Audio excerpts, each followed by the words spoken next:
Good evening and welcome to this Central Area Planning Committee on Wednesday the 2nd of July 2025 at 7:30 p.m. My name is Councillor Paula Spencerley and I am the chairperson of this committee.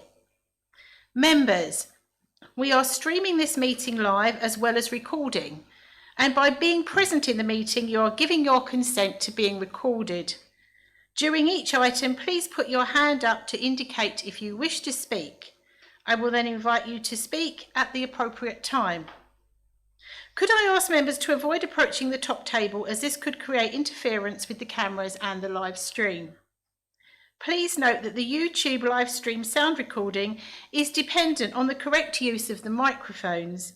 Therefore, can I ask that when invited to speak, you remember to turn on your microphone and turn it off when you have finished.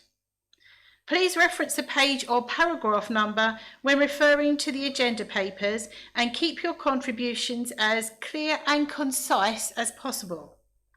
We do not have any fire alarm testing scheduled for today. If you hear the alarm, please exit using either of the two marked fire escape routes.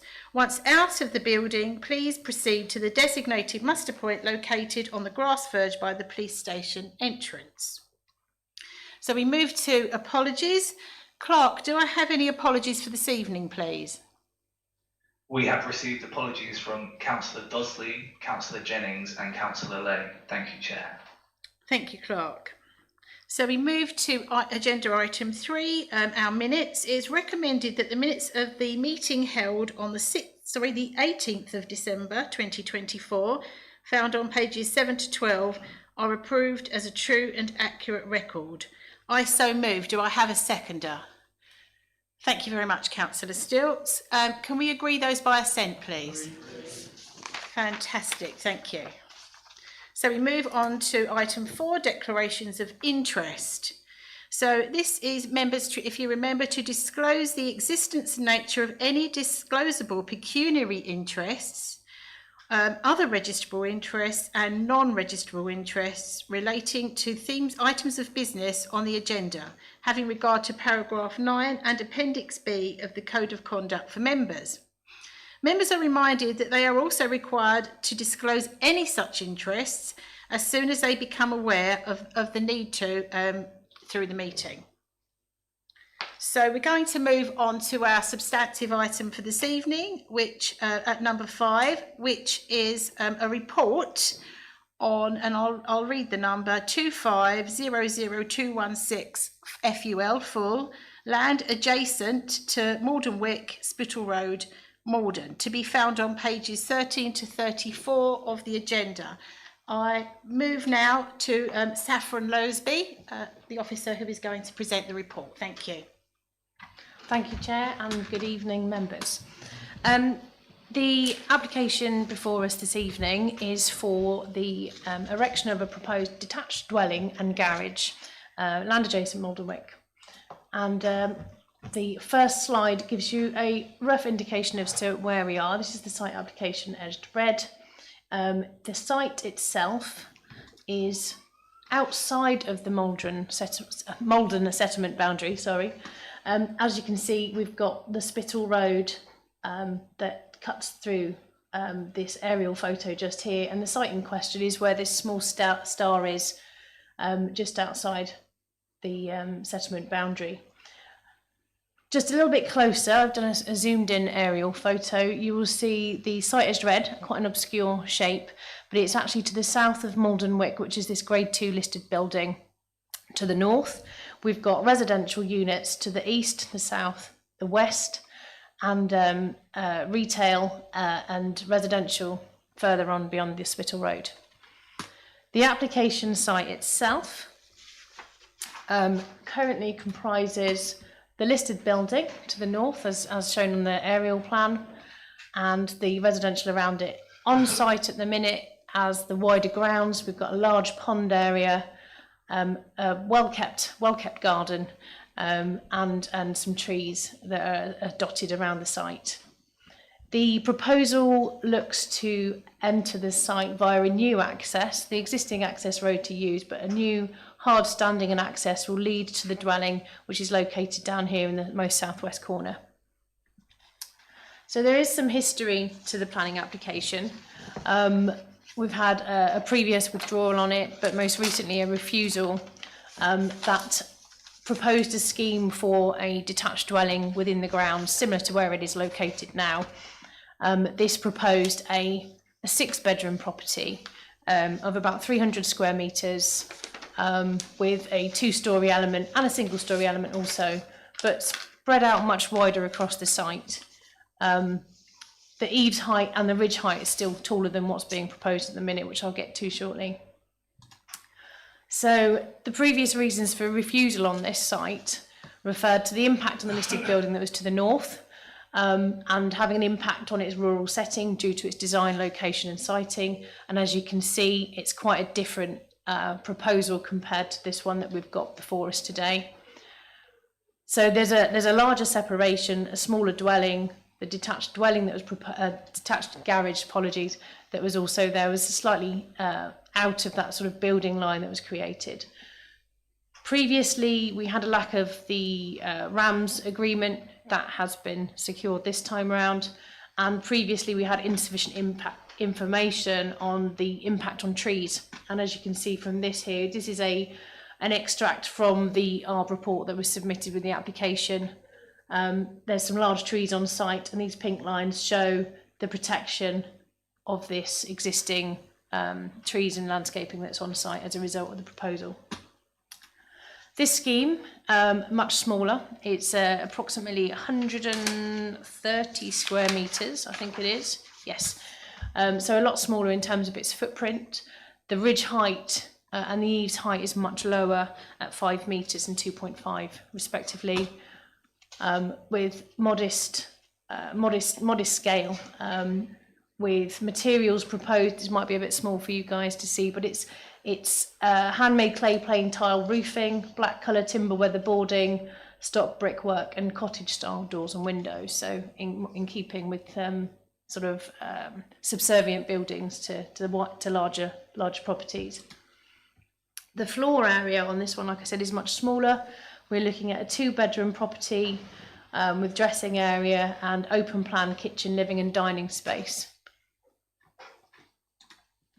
And the detached garage, which, as previously shown, was actually set behind the building line of the new proposed dwelling. In fact, if I go back up here, you can see previously it was in front, this time it's set back, so it's sort of tucked in this corner quite neatly. So just some photos really to give you some idea and context.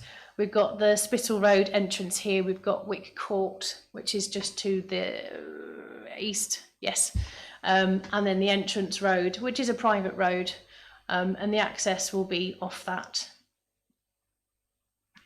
These are the grounds. So this is a view from within the site, and we're looking at that sort of row of trees that was shown on the ARB extract that was included in the earlier slide, with the fencing here, which is to the property to the south, which is, I can't remember the name of the houses, I do apologise, Birch House. They're in my report, I do apologise, I can't remember the individual names of the units. And then we've got the hedging along here, which is actually, so this corner here is the end, I'll get round to there.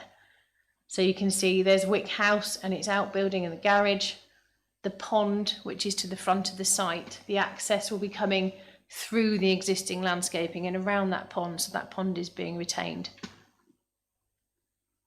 And then we've got the property to the south. I do apologise, I cannot remember the name of that property to the south.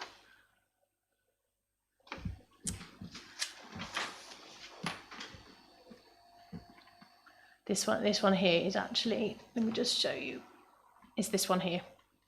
I think it's called birch trees. I do apologise, I can't remember. I should have written it down. Birch House. Birch House, did you say? Yeah. Oh, I did put it in there. I knew I did put it in there. I do apologise. So yeah, so the end game of Willow House, which is here, and then Birch House, which is a bit further beyond, and that boundary along here. This boundary here is there's a property beyond that which is very well screened, and all that's to stay in. So To sum up the planning balance in terms of the adverse impacts, the application has been presented because it is a departure from the local plan. We are looking at a proposal for a new house outside the development boundary.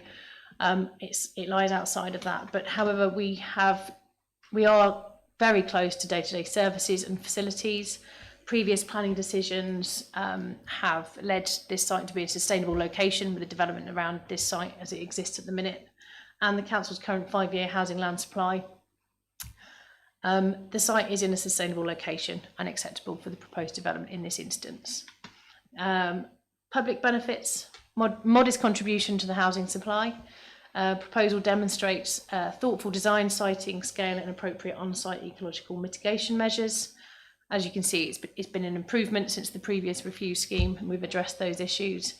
Meets the standards of access, amenity, parking provision and garden space without harm to neighbour amenity. Limited impact on the setting of the neighbouring listed building. The conservation officer is happy and content with its distance and its wider setting. And the applicant has progressed the RAMS tariff and the relevant fees and paperwork for that site. So the recommendation for this application is one of approval. If you've got any questions, then please ask. Just not the name of the house. Okay, thank you. So members, I now invite you to put any questions or make any comments you have on this report. Councillor Driver. Can I just check on the environmental mitigations? Are we content with them? That has been an issue, I'm aware, in the past. There was some issue potentially about great crested newts, but I think that has been addressed. Is that right? The place services have come back with no objections. That's all been addressed. The conditions in here do request that the mitigation is included as part of that process and that approval.